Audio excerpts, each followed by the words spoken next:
สบายดี FC ไทยลาวเบอร์ทุกคนเด้อเนาะคลิปนี้เกี่ยวกับยังเว้าเกี่ยวกับประเด็นทางสังคมเนาะบ้านเมืองที่มันเกิดขึ้นเนาะอย่างเช่นเคสนี้ก็เกิดเมื่อนี้เลยเนาะทุกคนอยู่ที่แขวงเสียงขวางเนาะมีคนจีนนี่ได้มาเอารถจักรของประชาชนคนลาวเนาะที่ไปขุดค้นบ่อคำเนาะแล้วก็ไล่ประชาชนคนลาวบางคนก็ตกเหวไปแต่กับบ่มีในรายงานกับบ่ได้บ่งบอกว่าได้รับบาดเจ็บหรือเสียชีวิตบ่หรือว่าจังไดเนาะตามที่ข่าวให้มากับประมาณนี้เท่านั้นเนาะทุกคนก็คือประชาชนกับบ่พอใจเนาะที่คนจีนเอารถจักรเข้าไปเนาะไล่เขาบ่พอเอารถจักรเข้าไปแล้วเขาก็เอาไม้นี่มาขวางทางเนาะเพื่อให้คนจีนนี่เอารถจักรเขามาคืนเนาะประเทศลาวนี่แทบว่าสิเป็นเมืองจีนเนาะมีแต่คนจีนมาอยู่มาอาศัยแต่ว่ากฎหมายบ่เข้มงวดบ่มีการควบคุมปล่อยปละละเลยเนาะนี่แหละเป็นสาเหตุที่ให้เกิดปัญหาต่างๆเกิดขึ้นในสังคมเนาะเพราะว่าสิเป็นอาชญากรรมเนาะการฉ้อโกงอีหยังต่างๆเกิดขึ้นเนาะฆาตกรรมเนาะทุกคนยาเสพติดซึ่งเฮาก็บ่เจาะจิ้มไปทางนั้นเนาะมื้อนี้เพราะว่าเรื่องพวกนี้นะมันเกิดจากการบริหารจัดการของรัฐบาลเนาะกฎหมายอีหยังต่างๆที่มันเฮ็ดให้ประชาชนนี่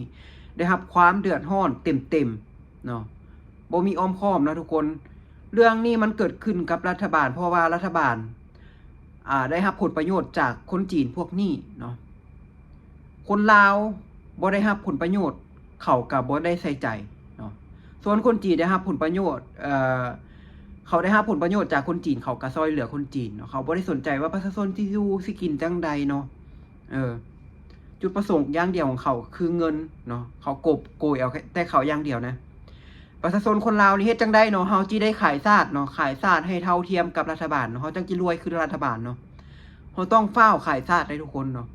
ขายที่ดินขายหยังแบบขายให้มันคือรัฐบาลนะเฮ็ดจังได๋ก็ได้ให้สู้รัฐบาลได้เนาะบ่ซั่นเฮาสิทุกข์สิจนได้เฮาสิบ่รวยคือรัฐบาลได้เนาะฝากไว้เนาะทุกคนนี่เกี่ยวกับอยากมีรายงานหนึ่งที่อยากให้ทุกคนได้รู้ว่าเป็นหยังเนาะรัฐบาลนี่บอกว่าฟังเสียงประชาชนมีสิทธิ์เป็นเจ้าเป็นประเทศประชาธิปไตยเนาะประชาชนมีสิทธิ์เนาะเพราะว่าทุกอย่างคือประชาชนการปกครองอีหยังเนาะแนวความคิดเอาไปทางเวียดนามเนาะเป็นคอมมิวนิสต์แต่ทางกลับกันแต่ว่าให้นายทุนเนาะให้นายทุนต่างชาติเนาะมาสัมปทานที่ดินมาซอยเหลือมาสร้างเศรษฐกิจแต่ว่าเศรษฐกิจพวกนั้นบ่ได้เข้าคนลาวเนาะการเป็นชีวิตการเป็นอยู่เข้าคนในเข้าในทุนต่างชาติเนาะเข้ากลุ่มคนใดกลุ่มคนหนึ่งบ่ได้เข้าประชาชนถึงแม้ว่าจีนนี่นะเขาสิเป็นคอมมิวนิสต์คือลาวแต่ในทางด้านเศรษฐกิจเขาบ่แม่นคอมมิวนิสต์เนาะเขาเป็นนายทุนเนาะทุนนิยม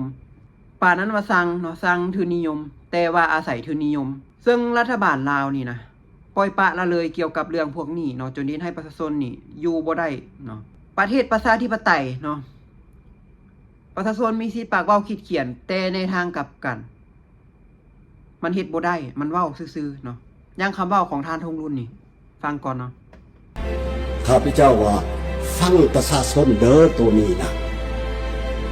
ฟังเสียงประชาชนเด้อฟังประชาชนแล้วภาพที่ค่อยเห็นนี่เดะนะเนาะก่อนที่ท่านที่ฟังปากของประชาชนเนาะฟังคำเว้าของประชาชนนี่จะฟังสของท่านเว้าก่อนเนาะคันประชาชนเว้ากับพิษเนาะมีการหายมีการฆ่าประชาชนปานนั้นว่าประเทศประชาธิปไตยแบบใดก่อนเนาะเฮาไปฟังเสียงของสก่อนว่าเว้ากันว่าเดี๋ยวนี้พวกเราต้องเฮ็ดจังได๋ส่งเสริมการผลิตภายในลดพรการนำเข้าแต่ว่าเดี๋ยวนี้อันเฮ็ดตัวจริงนี่มันแม่นอีหยังกันแท้ข้าพเจ้าว่าเบิ่งนี่สินค้านำเข้านี่เบิ่งปลาแดกแท้ๆนี่ก็ยังนำเข้ามาทั้งที่บ้านเฮาบ่อึดจักหน่อยปลาแดกนี่ก็ยังนำเข้าอันสองมานี่แป้งนัวนี่ลาวเฮาก็เฮ็ดได้น้ำปลาลาวเฮาก็เฮ็ดได้นี่แล้วก็บ่เห็นว่าไผสิส่งเสริมไผบ่เห็นว่าแขนงภาครัฐที่จะไปโฆษณาว่าลาวเฮานี่เฮ็ดแป้งนัวได้บ่ควรสนับสนุนนี่บ่เห็นไหน ก่อนเจ้าสิฟังเสียงของประชาชนฟังเสียงของสสเจ้าหันก่อนเพราะว่าสสนี่แหละเนาะเป็นคนเลือกเจ้าหันแหละมาเป็นนายกมาเป็นรัฐบาลเนาะมันเป็นสิ่งที่ผิดพลาดแฮงทุกคนเนาะทั้งที่ว่ารัฐบาลแต่ละคนนี้มีผลงานอีหยังให้ประชาชนแต่สสกันยังเลือกเนาะสสกันยังเลือกนี่แหละเขาเอิ้นว่าธุรกิจครอบครัวอย่างแท้จริงเนาะทุกคน 100% แล้วแหละเนาะลิ้นเส้นลิ้นสายคอร์รัปชันเนาะเฮาก็เห็นอยู่รายงาน5ปีที่ผ่านมาเนาะมีการโกงเงินของรัฐมีการซ่อราดบังหลวงเกิดขึ้นเนาะแต่ว่าบ่มีการจัดการบ่มีการใช้กฎหมายคนที่เขาโกงไปเนาะก็โกงไปฟรีๆหน้าตาเสยเลยเนาะบ่มีการใส่โทษอีหยังใดๆทั้งสิ้นเพื่อหยัง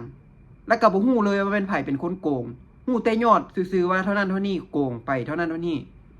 แต่บ่มีการลงโทษ